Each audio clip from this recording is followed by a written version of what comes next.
우리 다 함께 사도신경으로 우리의 신앙을 고백드리시면서 2월 13일 금요일 아침 예배를 우리 하나님 앞에 올려드립니다.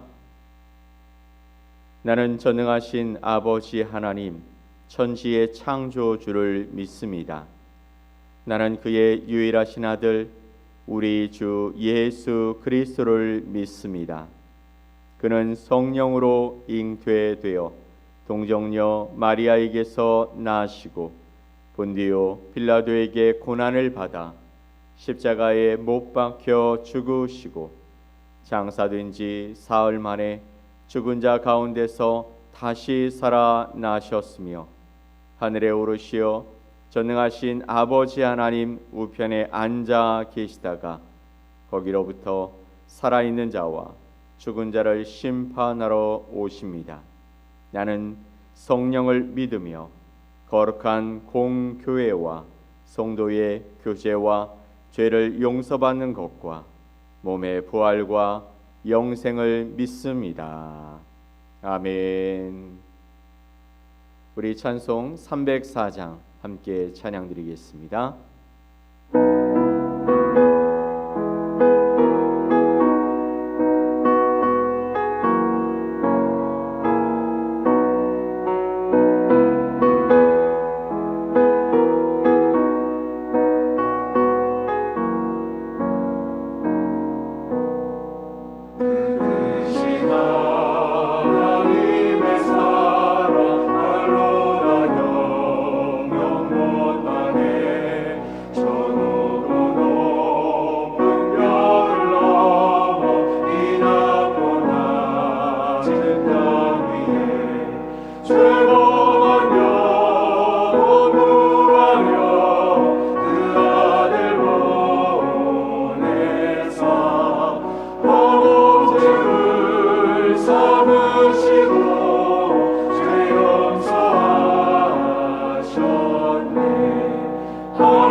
오늘 함께 보실 하나님의 말씀은 마태복음 3장 1절로 10절 말씀입니다.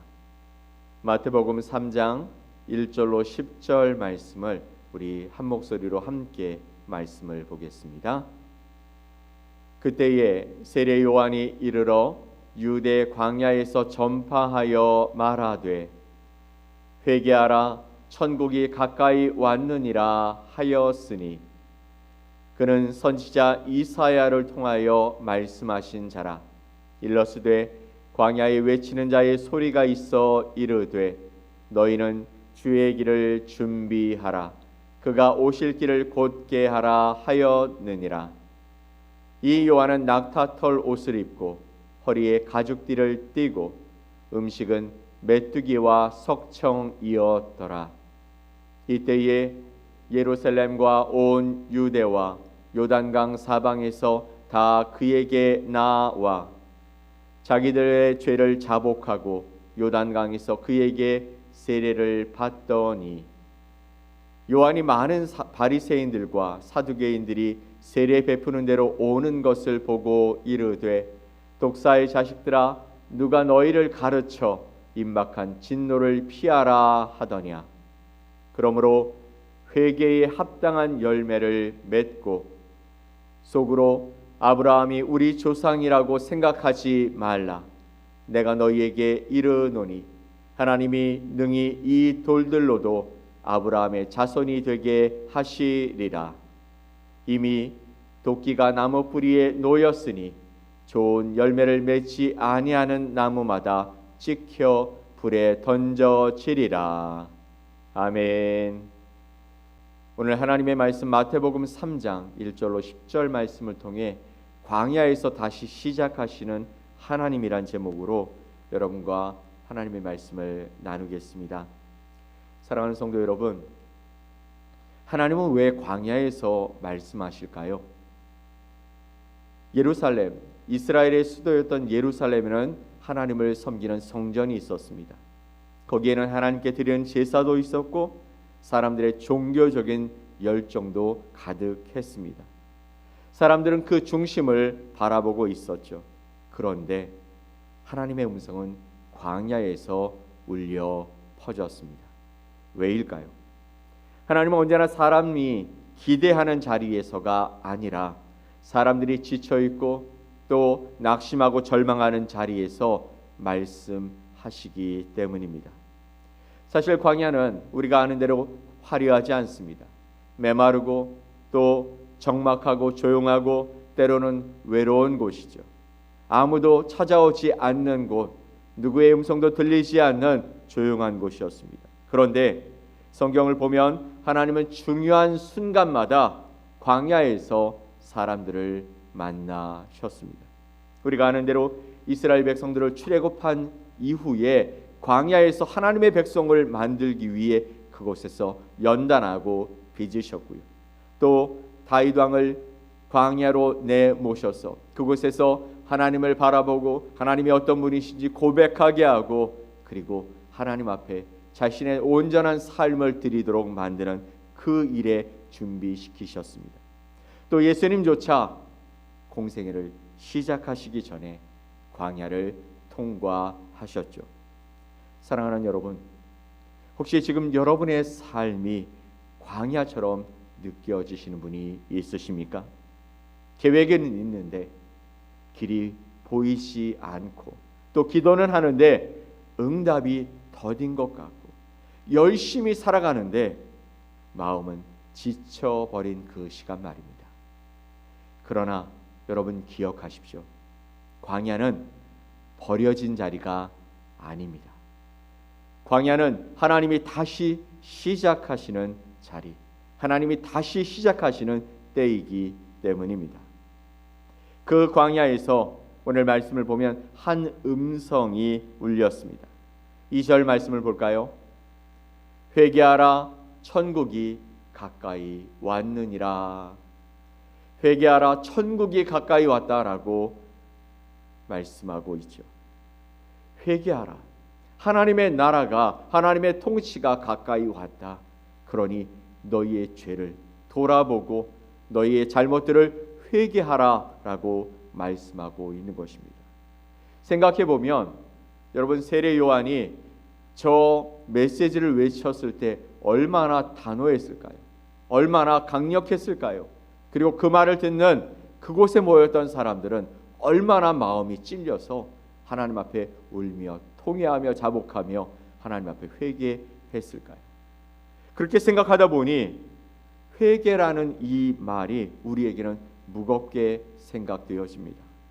내가 잘못했다는 고백이 있어야 하고 스스로를 책망하는 시간이 있어야 한다고 생각합니다. 울며 통회하며 그동안 우리의 잘못들을 고백하는 그 시간이 있어야 한다고 생각합니다.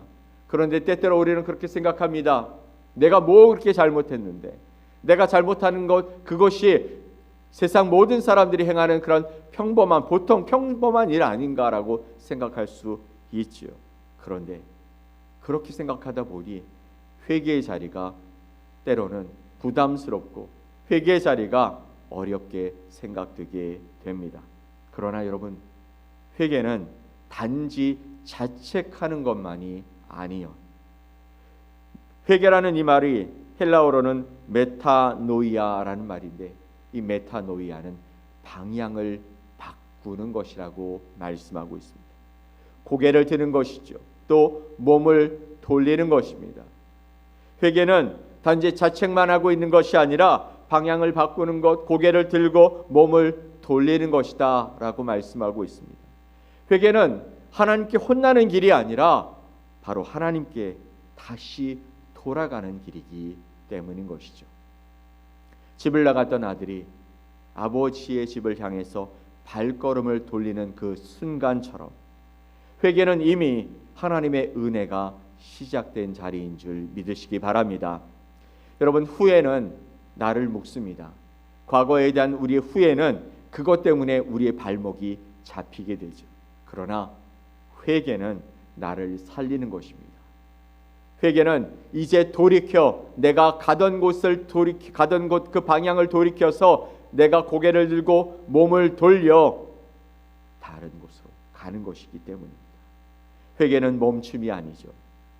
회개는 다시 걸어가는 것입니다. 아니, 다시 뛰어가는 것입니다. 어디로요? 우리를 보내신 하나님의 품으로. 천국이 가까이 왔다라고 세례 요한은 외쳤습니다. 그 말은 하나님의 다스리심이 이미 우리 곁에 와 있다라는 것이죠. 하나님의 통치가 임하고 하나님이 우리에게 말씀하시기 시작하고 우리가 가야 할 길들을 보여주시는 그 하나님의 은혜가 시작되었다라는 것입니다. 그러니 회개는 두려움의 명령이 아니라, 부담스러운 명령이 아니라 바로 하나님의 사랑의 초대인 것이죠. 내가 너와 함께 있고 싶어 이곳에 왔으니 회개하라 말씀하시는 것입니다. 사실 우리의 인생에도 광야가 많습니다. 관계가 흔들릴 때, 내가 정말 믿었던 그 사람이 나를 배신함으로 말미암아 내 모든 삶의 지경이 무너지고 내가 바닥을 쳤을 때, 또 몸이 약해서 내가 준비하고 내가 지금 행하고 있던 모든 일들을 멈춰야 할 때, 또 마음이 지쳐서 내가 무엇인가를 하고 싶은 마음이 이제 더 이상 없어질 때, 열심히 사역을 했지만 그 열심에 그 열매가 보이지 않을 때, 그때 우리는 묻는 것입니다. 왜 나를 하나님 이 자리에 보내셨습니까? 왜 내가 지금 여기에 있는 것입니까? 왜 이런 일이 나한테 일어나는 것입니까? 그래서 사람들은 광야를 우리를 벌주는 장소쯤으로 생각하기 쉽습니다. 하지만 여러분, 광야는 벌의 장소가 아니고 바로 하나님이 우리를 포기하셨다는 증거도 아닌 것이죠. 광야는 우리의 정체성이 무엇인지, 우리가 누구인지를 다시 읽는, 확인하는 자리인 것입니다. 많은 것을 광야에서 잃은 것 같이 생각하지만 사실 그곳은 우리에게 가장 중요한 것을 붙드는 자리입니다. 하나님 앞에 선 나, 하나님 앞에 선 나는 도대체 누구이고 나를 왜 하나님이 이렇게 이곳에 붙드시고 있는가? 그러면 그 앞에 선 나는 하나님을 바라보면서 이것이면 충분합니다 라는 사실을 온몸으로 배우는 그 시간 자리가 바로 광야의 자리인 것입니다. 광야는요, 우리를 한없이 낮추게 하십니다. 그곳에 있는 우리는 전에 가졌던 그런 모습이 아니라 이제는 우리의 자존감조차 낮아진 그 자리에 서게 됩니다. 하지만 하나님은 그 낮아진 자리에서 우리를 다시 세우시는 줄 믿습니다. 아멘. 그래서 광야는 실패의 현장이 아니라 다시 출발하는 자리인 것이죠. 세례 요한은 말합니다. 8절 말씀에 그러므로 회개에 합당한 열매를 맺고, 그러므로 회개에 합당한 열매를 맺으라는 것이죠. 회개하라, 천국이 가까이 왔다. 그러므로 회개에 합당한 열매를 맺어라 라고 말씀하시죠. 이 말씀은 부담이 아니라 약속의 말씀입니다. 방향을 바꾸면 열매는 따라온다라는 것이죠. 뿌리가 살아나면 싹은 돋아난다라는 것입니다. 우리가 하나님께로 돌아서면 우리의 말이 조금씩 부드러워지고, 우리의 선택이 조금씩 달라지고, 우리의 마음에 다시 소망이 피어나게 되어진다라는 것이죠. 열매는 억지로 매달아서 달리는 것이 아니라 열매는 바로 하나님의 은혜가 흘러나온 흔적이기 때문인 것입니다. 사랑하는 성도 여러분, 이제 말씀을 정리합니다. 그래서 광야는 끝입니까? 아니죠. 끝이 아닙니다. 바로 하나님이 다시 시작하시는 시간, 하나님이 우리를 다시 출발하게 하시는 장소가 바로 광야이기 때문이죠. 그럼에도 혹시 여러분이 지금 광야에 서 계십니까? 다시 기억할 것은 그 자리는 버려진 자리가 아니라 하나님이 여러분을 붙들고 계시는 자리라는 것이죠. 게다가 회개는 무거운 짐이 아닙니다. 이것은 하나님께 다시 안기는 유일한 길인 것이죠. 오늘 이 아침에 우리는 넘어진 자리에서 다시 시작할 수 있습니다. 조금 늦었으면 어떻습니까? 괜찮습니다. 조금 넘어졌어도 괜찮습니다. 하나님은 사람들이 주목하고 기대하는 예루살렘이 아니라 아무도 찾지 않을 것 같은 그 광야에서 우리에게 말씀하시는 분이시기 때문이죠. 그리고 지금도 우리에게 말씀하십니다. 돌아와라, 내가 너를 여기서 기다리고 있다. 이 광야에서 들리는 하나님의 음성은 우리를 향한 정죄가 아니라 바로 사랑의 음성인 것이죠. 오늘 그 사랑을 다시 붙들고, 그래서 그 말씀하시는 광야에서 다시 일어나 걸어가는 복된 성도들이 되시기를 예수 그리스도 이름으로 간절히 축원드립니다. 아멘. 우리 함께 기도하겠습니다. 하나님 아버지, 감사합니다. 오늘 이 아침 하나님께서 우리에게 주신 말씀을 통해 광야의 길을 생각해 봅니다. 왜 예수님이 오시는 그 길을 준비하는 자리에 광야가 필요했을까? 광야는 우리가 넘어진 자리가 아니라 다시 일어서는 자리라고 말씀하고 싶으셨던 것이죠. 예수님이 이 땅에 오셔서 우리를 위해 다시 우리를 일으키시는 자리가 광야에서 외치는 그 소리로 시작되어졌습니다. 회개하라, 하나님의 통치가 임하였다, 가까이 왔다라고 말씀하시며 우리에게 우리의 잘못들을, 우리의 모습들을 다시 발견하고 그 안에 머물러 낙심하는 것이 아니라 일어서 주님이 인도하시는 그 은혜의 자리로 돌아오라고 말씀하시는 음성을 들으며 우리 모두가 그렇게 주님 앞에서 일어서는 자가 되게 하여 주옵소서. 광야에서 주님의 음성이 들려지게 하시고 그 음성을 제대로 듣고 하나님의 인도하심 속에 살아가는 거룩한 주의 백성들이 되게 하여 주옵소서. 오늘도 샘물교회 성도들 가운데 하나님의 은혜를 더하여 주셔서 아버지 하나님, 그들의 삶이 아버지 하나님 주님이 붙드시는 든든한 자리가 되어지게 하여 주시고 하나님이 함께하여 주셔서 사명의 자리로 나아가는 은혜가 있게 하여 주옵소서. 연약하고 부족한 모든 것들을 주님이 채워주셔서 하나님이 함께하셨다 고백할 수 있는 자리가 될 수 있도록 은혜를 더해 주시옵소서. 오늘도 그 하나님의 길들을 걷기 원합니다. 하나님, 믿음의 길이 되어지기를 소망합니다. 주님 앞에서 서 있는 거룩한 주의 백성들 모두가 하나님이 인도하시는 올바른 길, 바른 길, 광야의 길에 서게 하여 주옵소서. 믿고 감사드리며 예수 그리스도 이름으로 기도 올리옵나이다. 아멘. 하늘에 계신 우리 아버지여, 이름이 거룩히 여김을 받으시오며 나라가 임하시오며 뜻이 하늘에서 이루어진 것 같이 땅에서도 이루어지이다. 오늘 우리에게 일용할 양식을 주시옵고 우리가 우리에게 죄 지은 자를 사하여 준 것 같이 우리 죄를 사하여 주시옵고 우리를 시험에 들게 하지 마시옵고 다만 악에서 구하시옵소서.